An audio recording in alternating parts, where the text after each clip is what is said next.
im se svima, i malima i velikima, i bogatima i siromašnima, i slobodnjacima i robovima dade žig na njihovu desnu ruku ili na čela njihova, te da nitko ne može ništa kupiti ili prodati, osim onoga ko ima žig ili ime zvijeri ili broj imena njezina.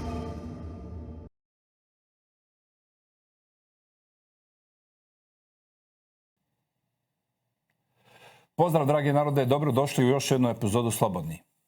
Stakeholder kapitalizam. Neki ste čuli, ali vjerovatno velika većina nije. Međutim, bilo bi dobro da to upamtite. Naime, to je novi društveno-ekonomski model koji je upravo u implementaciji u cijelom svijetu, pa i u Hrvatskoj. Neki ćete vjerojatno ovo sa čuđenjem promatrati, međutim, zato danas imam gosta koji je napravio odličan dokumentarac koji opisuje upravo stakeholder kapitalizam. Ali da ja ne širim dugo, proći ćemo danas kroz sve teme i objasnit ćemo o čemu se radi. Moj današnji gost je autor dokumentarca, gospodin Richard Jeffs. Hello, Richard. Welcome to our show in Croatia. Hello. Thank you for inviting me on. Just short sentence about yourself, and then we will introduce you through your work. Sure. So I'm a former TV producer. I worked for one of the major broadcasters in the UK. And then I left the industry and became a tech entrepreneur. And then in 2020, when I saw lots of strange things happening around the world, I became an independent filmmaker who investigated mainly the fourth industrial revolution, which is a period when AI takes our jobs and our future economy. Well, then you made one great documentary, and we will present it today. Let's start with introduction of your documentary. The Chinese model is certainly a very attractive model for quite a number of countries. Led by one of the most powerful people on the planet, G20 governments are discreetly transitioning us to another political system called stakeholder capitalism. It's the funeral of shareholder capitalism and it's the birth of stakeholder capitalism. You have shown us the way forward. I'm a former TV producer and now the CEO of a tech startup who's rejected stakeholder capitalism after discovering what it is.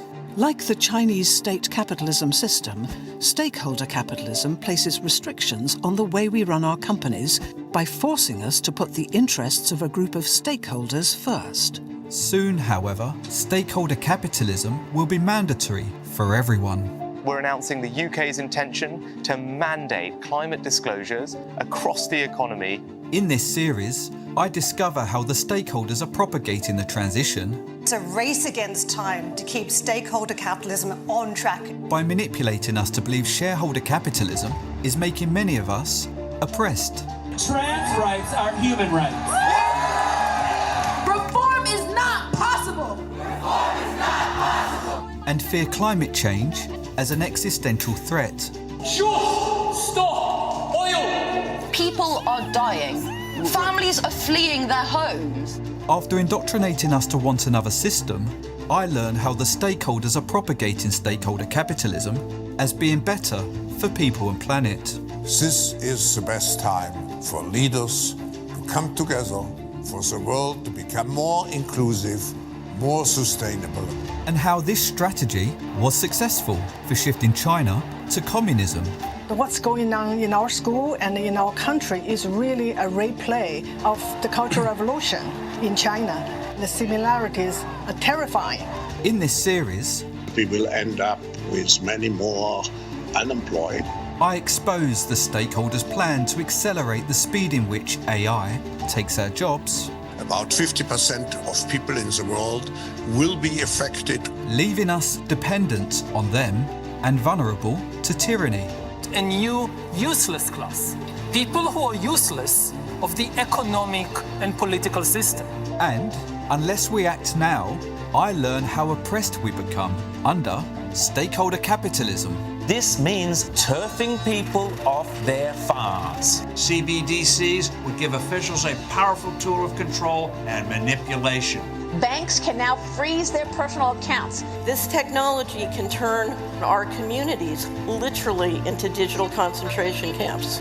Some people are yelling out, "We're starving." Richard, you said that you made this documentary after you found out what is stakeholder capitalism. Can you explain us? Yes, absolutely. So it's really surprising to me that a lot of people don't understand, just like I didn't, that we're actually transitioning to another political system, and it's a global political system called stakeholder capitalism. And it's a very different system that we have at the moment in the West, which is called shareholder capitalism, which essentially provides companies the freedom to trade in the interest of generating profit for our shareholders. The new system that we are currently transitioning to, stakeholder capitalism, forces us to trade in the interest of a group of stakeholders. And why they think people who are implementing this, why they think this shareholder capitalism is not good? It's essentially a shift away from free market capitalism to a system that provides a group of elites who call themselves stakeholders control over how we run our companies. So it's essentially them enacting a new political system and electing themselves as a new global government. Okay, you mentioned they, and in the center of this implementation is World Economic Forum. Let me remind my viewers that World Economic Forum signed a contract with the United Nations for implementing Agenda 2030, 17 sustainable goals. I already had a show about this, but let's introduce who are members of this stakeholder capitalism in World Economic Forum. This is Klaus Schwab. He's the executive chairman of the World Economic Forum, an exclusive organization for the world's most influential people. Around 1/3 of the members are CEOs of multinational companies, 1/3 are leaders of international organizations and governments, and 1/3 are from civil society, forming a truly multi-stakeholder community. His members include powerful heads of state, from Joe Biden and Rishi Sunak to the President of the People's Republic of China. We are working closely together with governments from around the world, including all G20 countries. This is a meeting of major world leaders who are deciding the future of the planet. Yes, they are deciding, they think then they are the one who will decide about future for our planet. And he said inside there's a 1/3, third and third from a different part. Well, it's all around the world. Can you tell us who are the stakeholders? Sure. So the stakeholders are members of the World Economic Forum, and they are the heads of all G20 countries, which includes the UK, the US, Russia, and China, and the heads of NGOs such as the World Health Organization, the United Nations, as well as the heads of most Fortune 500 companies. That means the most powerful people are leading this project. And how come they came to this idea? Let's introduce a little bit more about Klaus Schwab. 50 years ago, this German economist launched the World Economic Forum with a mission to transition the world to another political system called stakeholder capitalism. In 1970, as a young professor at the University of Geneva, I pioneered the stakeholder concept, arguing that business should not serve only its shareholders, but all those who have a stake in the destiny of the company. As a consequence, I created the forum as a not-for-profit foundation. It seems to that this idea is old already 50 years, but finally he has a chance to implement it, and it started in 2020 with pandemic.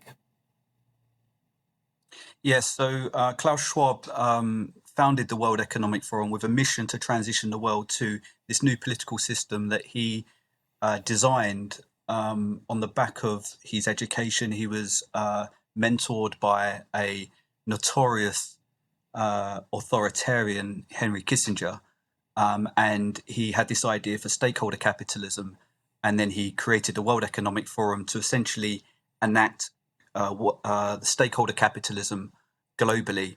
But for 50 years, he's been unsuccessful. That was until 2020 when he enacted a new plan. It was called the Great Reset, which is the name of our 10-year transition to stakeholder capitalism, beginning at 2020 and finishing with full stakeholder capitalism by 2030. And he has a plan how to do it. He needs, of course, people who will run this whole show. And he has these people. Maybe we should present who are people who are helping him to implement this stakeholder capitalism. There are some people who claim we are now in a deglobalizing world. But actually, I would say we have to re-globalize this world. How did someone with an ambition to transition the entire world to a Chinese communist system get all governments and influential organizations to carry out his plan? When I mention now names like Mrs. Merkel, even Vladimir Putin and so on, they all have been young global leaders of the World Economic Forum. Since he founded the World Economic Forum, Klaus Schwab has been targeting ambitious young professionals and educating them within his Young Global Leaders program to become ambassadors for stakeholder capitalism. By harnessing his powerful network throughout the deep state, Klaus Schwab then places them into positions of power. He explains, We integrate YGLs into processes that allow them to have a real impact on global affairs.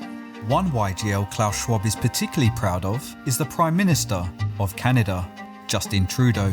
He was asked which country he most admired and referred to China. There's a level of admiration I actually have for China. Their basic dictatorship is allowing them to actually turn their economy around on a dime and say we need to go green as fastest. We need to start investing in solar. What we are very proud of now is the young generation, like Prime Minister Trudeau, President of Argentina and so on, is that we penetrate the cabinets. Once he penetrates the cabinets, Klaus Schwab's young global leaders are required to inform and influence decision-making and mobilize transformation, with an unsurprising mission to shape a more inclusive and sustainable future. So yesterday I was at a reception for Prime Minister Trudeau, and I know that half of this cabinet, or even more, are actually young global leaders of the World Economic Forum. And it's true in France now. I'm with the president. Here are the heads of all G20 countries propagating the stakeholder capitalism slogan at their 2021 annual meeting. Recent years, you've had Vladimir Putin, you've had Xi Jinping, President of France, the Chancellor of Germany, leaders from all over the world. To get these leaders, do you have to call them and say you're personally invited? No, usually the presence is the result of longer friendship in certain cases. For example, Mrs. Merkel. There was a young member from Eastern Germany appointed to the cabinet as environmental minister, and we made her a young global leader. And I could go on and on. And his young global leaders are dominating other sectors. As Klaus Schwab explains, they are CEOs of Fortune 500 corporations, in royal houses, and leading NGOs and national non-profits, public figures in civil society, sports personalities, and more.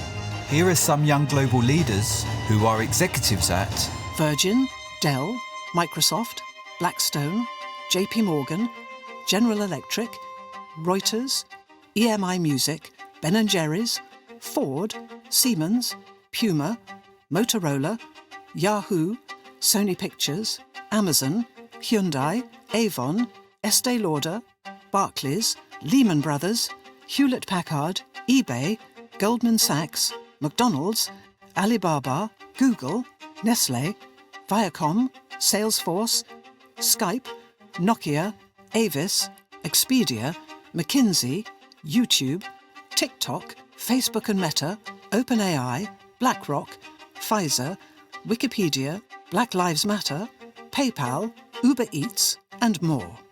After indoctrinating CEOs and ambitious young politicians, Klaus Schwab has captured most governmental, non-governmental and Fortune 500 organisations. Well, as we see, the most important and most influential people were members of young global leaders. And in 2020, on coincidence, all these people were in charge around the world.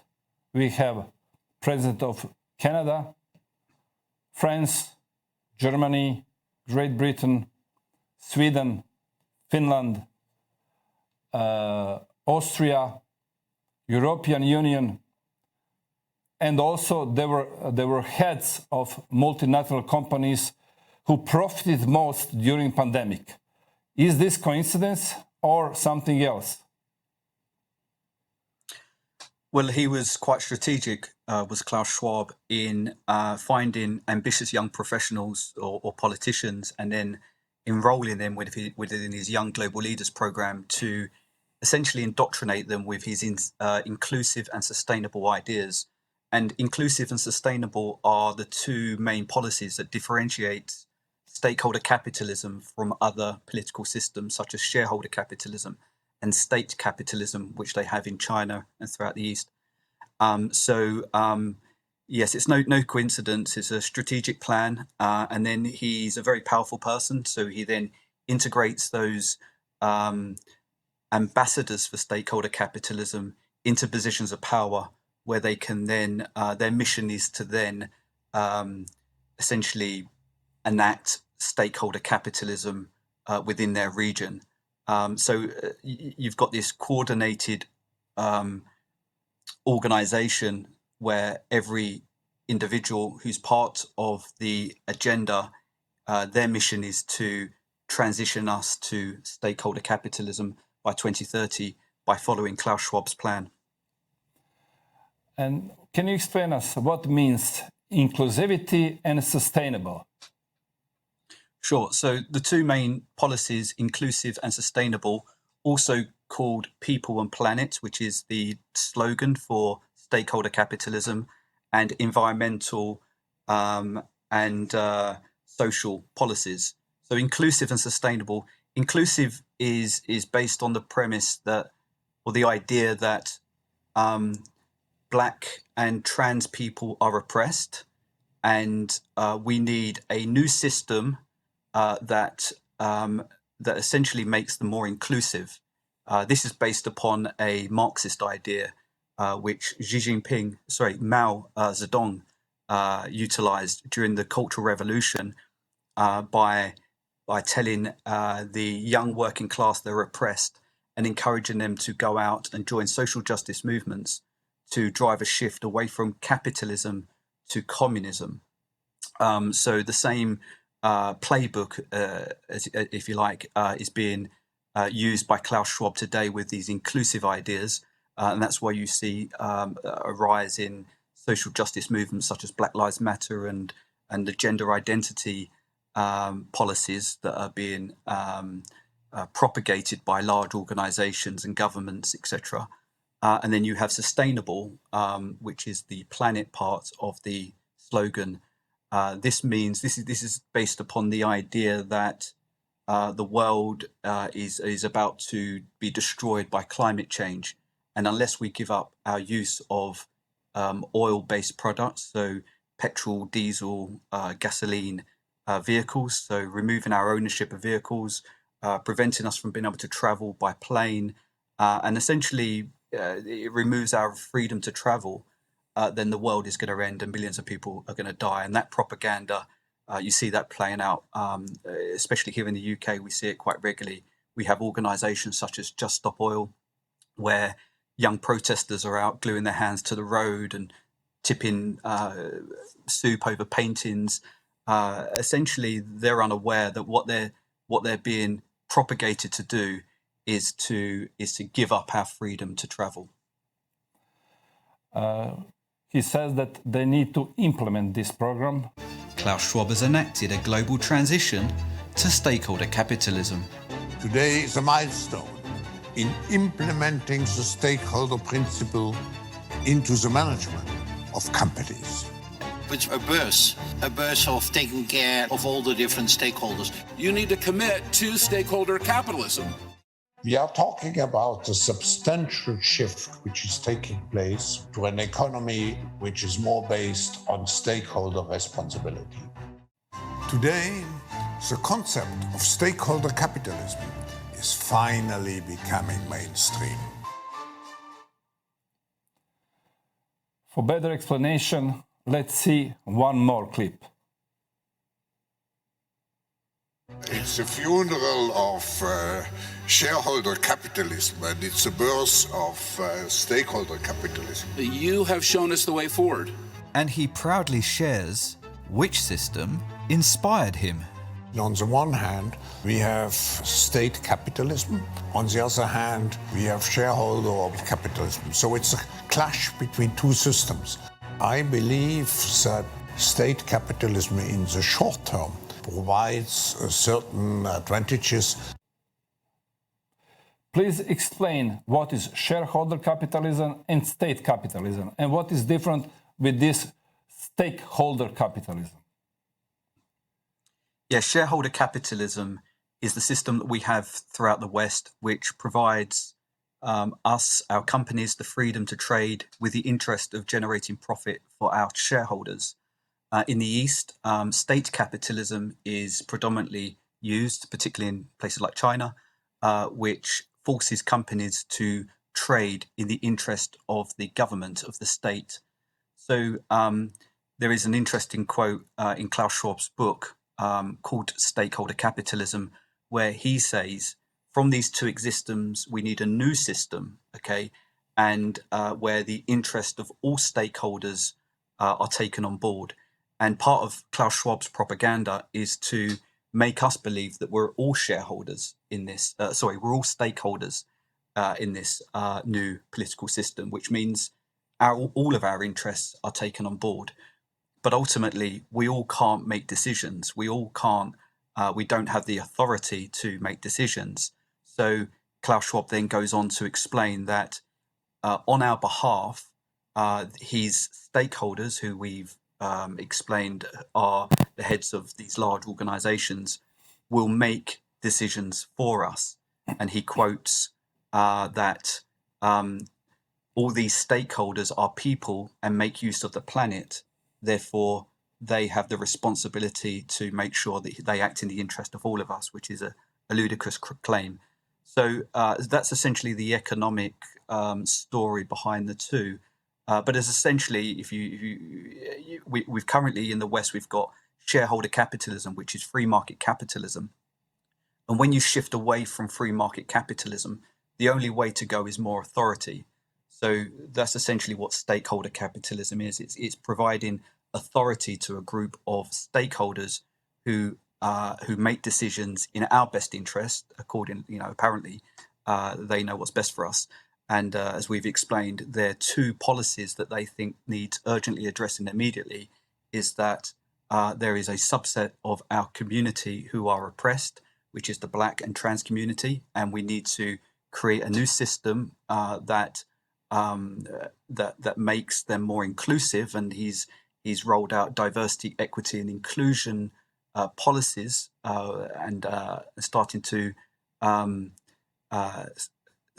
encourage at the moment companies to adopt this new scoring system.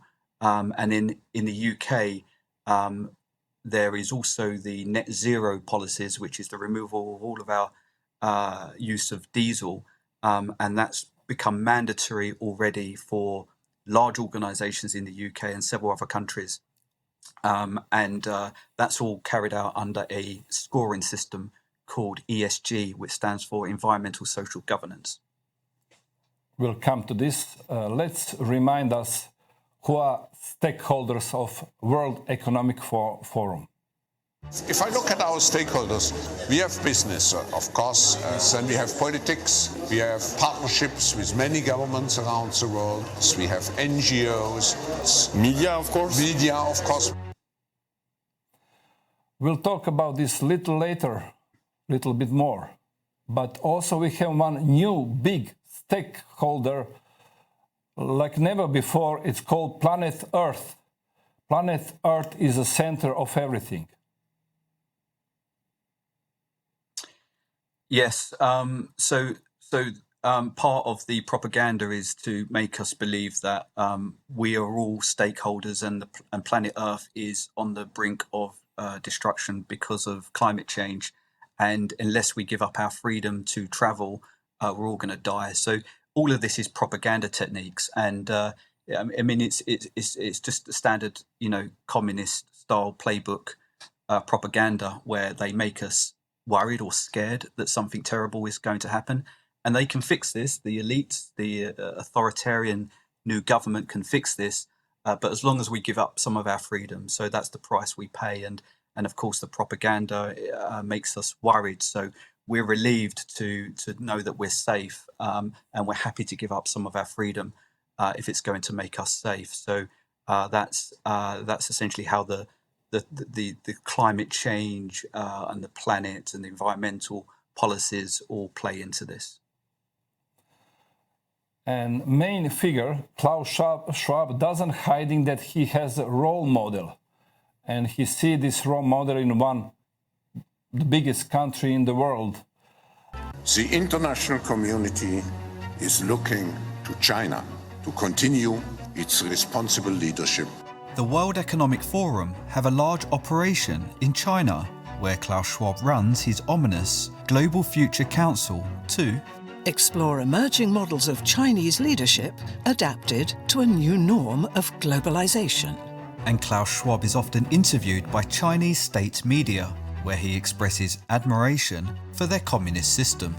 I respect China's achievements, which are tremendous over the last over 40 years. I think it's a role model for many countries.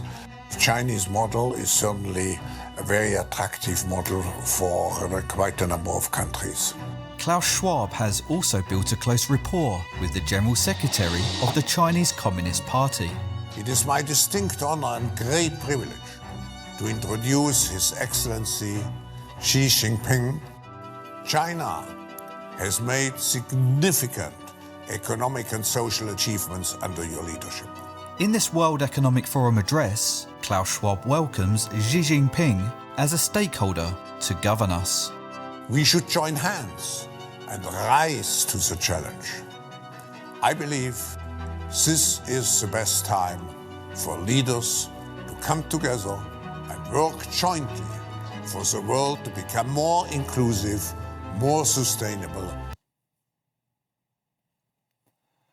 Well, he mentioning one role model, but you in your documentary explain there's something that he doesn't mention.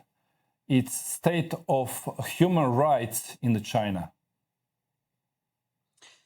Yeah, sure. So he's very much influenced by Chinese politics, and being a tyrant or an authoritarian himself, he's essentially trying to create this globalized model where China, the Xi Jinping there, is a stakeholder in this new world order, with this new world government. So it's interesting there. You can see just the influence that China already has over the West as Klaus Schwab invites Xi Jinping as a stakeholder essentially to govern us. So that in itself is a frightening prospect. So he talks quite deeply about the impact of future economies as a result of artificial intelligence, particularly around how it takes people's jobs and how China becomes a new superpower. So I'm a little concerned that what's happening is that a lot of these elites are siding with China because they know they're going to be the new authority, and the new world is essentially going to be a world in an economy where artificial intelligence takes our jobs, and a lot of people don't have an income, and then it becomes a responsibility of the stakeholders who own the machines to provide us with our basic living wage or means, which is a roof over our head and our food, so I think that's been Klaus Schwab's pitch to a lot of the Fortune 500 companies, that they become this new superpower along with China. They need also acceptance from people to implement this. And they are using fear that our planet is going in disaster because of climate changes. And the climate changes and the climate actions are in the middle of all this new stakeholder capitalism. And finally, more sustainable, because the next crisis is already waiting for us around the corner, and it is the climate crisis. By indoctrinating us to fear climate change, Klaus Schwab's sustainable propaganda is also making us want stakeholder capitalism. No! Stop it! Climate activists glued their hands to sports cars. I got kids to feed! We demand at this year's World Economic Forum immediately and completely divest from fossil fuels. We want this done now. His poster child and fearmonger for his climate change propaganda is Greta Thunberg. We are less than 12 years away from not being able to undo our mistakes. And Klaus Schwab's solution to the alleged climate crisis. It's the decarbonization of the economy to protect us against let's say, an environmental virus. The decarbonisation of the economy is Klaus Schwab's net zero policy. We must accelerate its transition to net zero. Which means banning everything that emits carbon. The main solution is so simple that even a small child can understand it. We have to stop the emissions of greenhouse gases. This includes our use of diesel and petrol vehicles, as well as travelling by plane. We must change almost everything in our current societies. Currently being enforced by Klaus Schwab's politician stakeholders, net zero removes our freedom to travel and imposes Orwellian restrictions on our lives. It was all very jolly, laughing along as the police held Greta for the photographers. If the police arrest someone for protesting, they don't typically stop for photos, unless it's a propaganda stunt. They all got the shots they wanted before the police then walked her away. It's theatre, climate theatre. I want you to panic. I want you to feel the fear I feel every day. Sustainable propaganda is designed to make us fear climate change, so we actively demand a ban on fossil fuels. Are you more concerned about the protection of a painting or the protection of our planet and people? And it's working. Many of us are going to extreme lengths to demand Orwellian restrictions on our freedom to travel. Menschen frieren. Menschen sterben. Wir sind in einer Klimakatastrophe. Private jet emissions quadruple for a week each year due to the stakeholders flying to the World Economic Forum's headquarters in Davos to set climate change policies, emitting as much CO2 as 350,000 average cars. You seem to be joining the establishment, not fighting them anymore. You're not one of them. One of who? What, the people on the private jets and the helicopters flying in here to tell us how to live our lives? The point being, you have to condemn all of them equally, otherwise it's hypocrisy, right? While our freedom erodes, the stakeholders reserve unrestricted freedom to travel in their private jets by purchasing carbon credits, which they claim offsets their carbon emissions. A more sustainable way of doing business that values all stakeholders. We must forget about net zero. We need real zero. While we need to look after our planet, net zero is a propaganda campaign to justify the totalitarian restrictions Klaus Schwab is imposing under stakeholder capitalism. Croatian government, new one and old one is the same. They launch program for the next year. And in the center of program is decarbonization. We even established ministry for decarbonization. Can you tell us what is really this climate change ideologies behind everything? Yeah, sure. It's quite a sophisticated plan. As you mentioned earlier on, it's to make us fearful of something that's going to destroy our lives and kill millions of people. And with that fear, we're then more likely to give up many of our freedoms. So part of a tyrannical idea is to prevent the free movement of people, and climate change is a great solution for that. And we would have seen parts of this being played out over the last 50 years when Klaus Schwab has tried to implement stakeholder capitalism previously. Excuse me, with the climate or the global warming agenda, as it was called then, which has now been changed to climate change. But essentially, the idea really is that if we don't hit net zero, which means banning all, oil-based products, or anything that emits carbon by 2030, then we're all gonna, perish. And it's not just it's not just oil. I guess it's anything that emits carbon, like cows, livestock, and later in the film we talk about the fourth industrial revolution when AI takes out jobs. Our wealth essentially shifts to the stakeholders who own the machines, and it becomes their responsibility to provide us with our basic living needs via something that they've called a universal basic income. And feeding, millions or billions of people around the world is very expensive if we're going to use livestock and meat. So stakeholders such as Bill Gates are investing heavily in fake meat and banning, livestock or farming of livestock, which is why you see many farmers around the world protesting at the moment. Because the World Economic Forum, politicians, the heads of all G20 countries, are implementing policies that prevent farmers from farming. So it's essentially for two reasons: to prevent us from being able to have a source of meat, and we become dependent on them. And then also, food, having our own sustainable food source.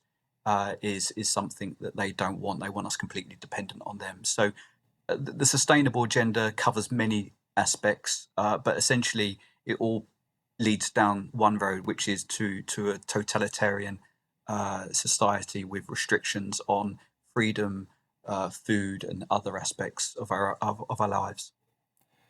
Companies have to implement new standard. It's calling environmental social governing, ESG. The stakeholder concept, and particularly the ESGs, are a very important part of getting business involved. To force us to adopt stakeholder capitalism and make it appear more inclusive and sustainable, Klaus Schwab has launched a corporate credit score called ESG. E stands for environment.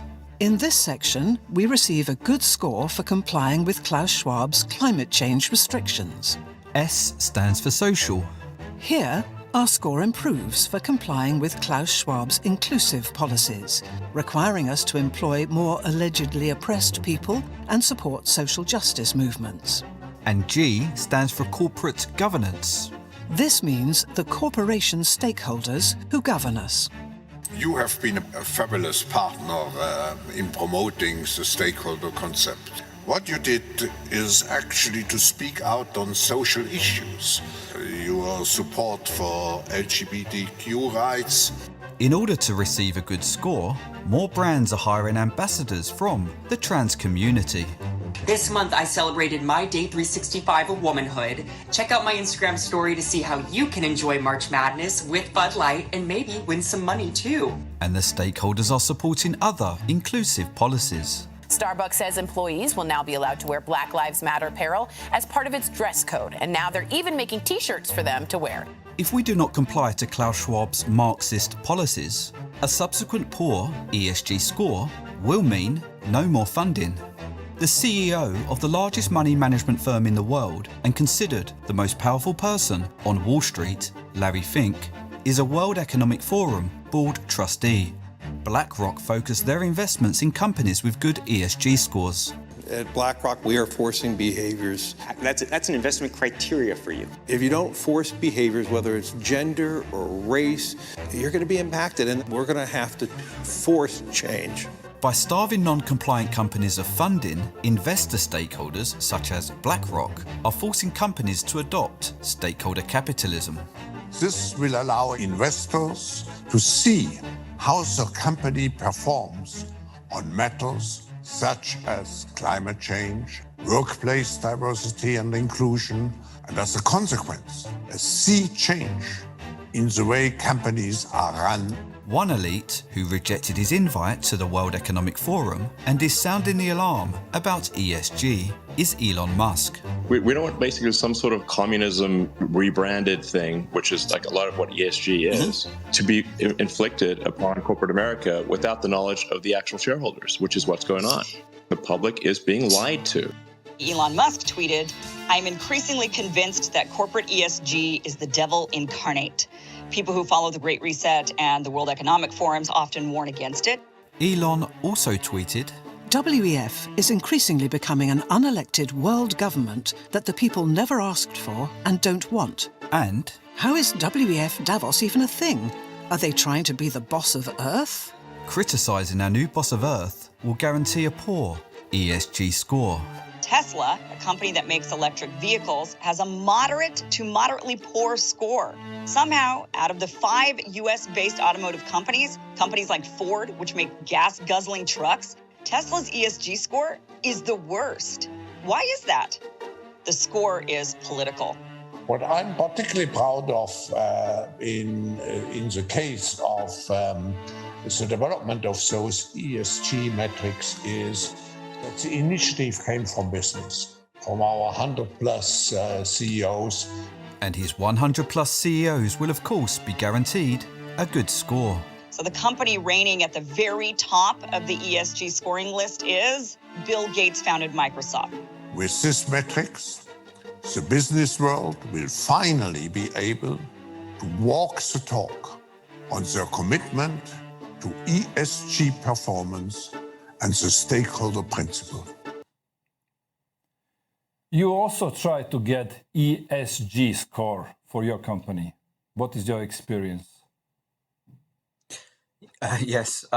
So my investors who invested in my early stage startup have asked me to adopt ESG, which of course I declined. But soon it's being made mandatory for all companies to do so, and it's, I think, a lot of the corporate sector, particularly in finance, because they're influenced by the big BlackRock and these other large organizations, they all believe that ESG is a good thing. They don't recognize there is a transition to another political system. They just think it's a scoring system that will help, improve the issue of global warming or climate change around the world. So, companies should do their bit. And they're also buying into the idea that there is, they're not actually, people are not actually being told that, Black and trans people, etc., are oppressed.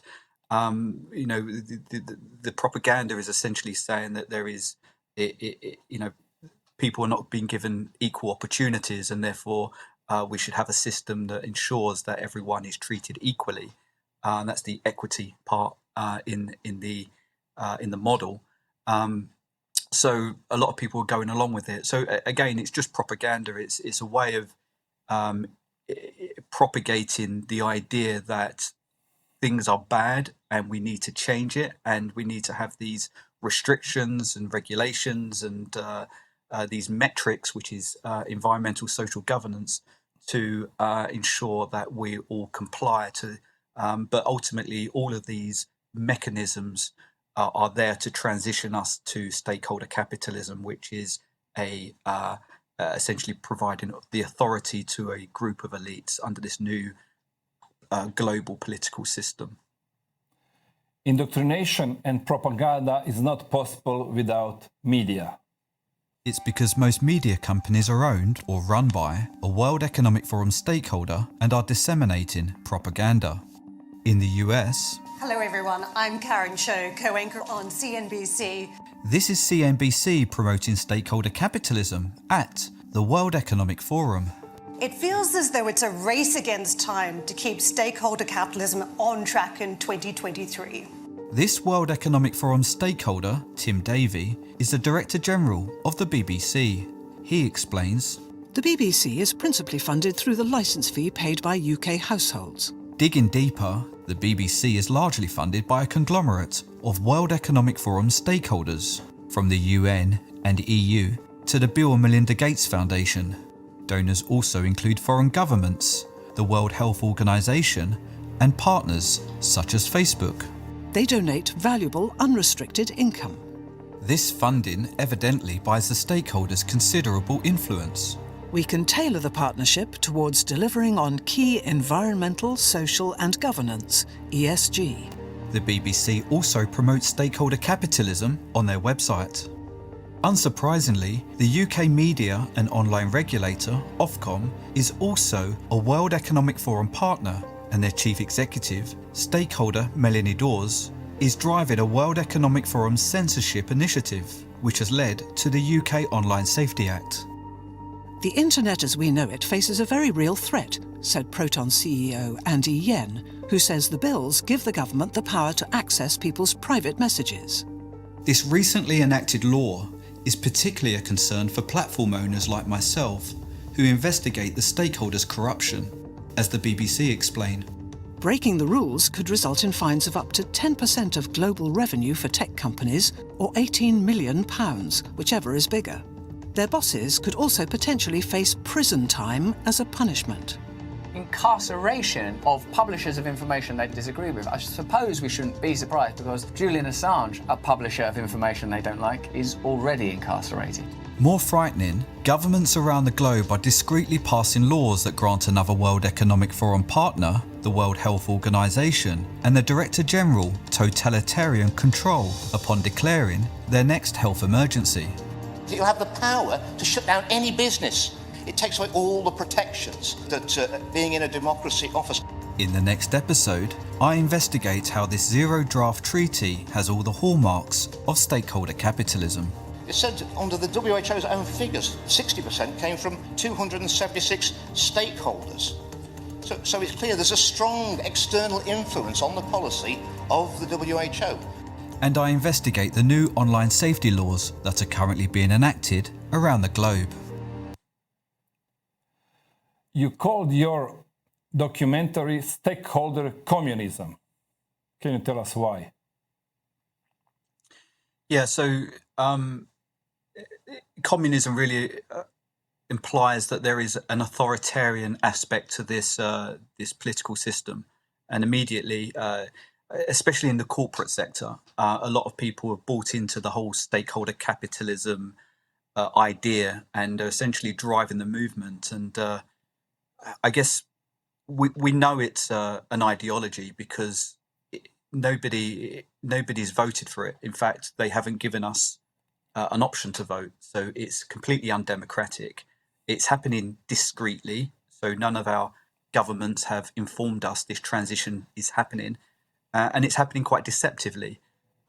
So all of these are red flags immediately, which you should question.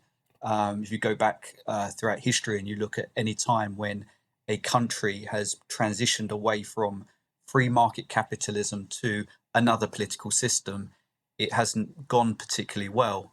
So all these red flags are there, but people are still driving that transition, and they've bought into the whole stakeholder capitalism idea. So immediately, when they see this, it says stakeholder communism.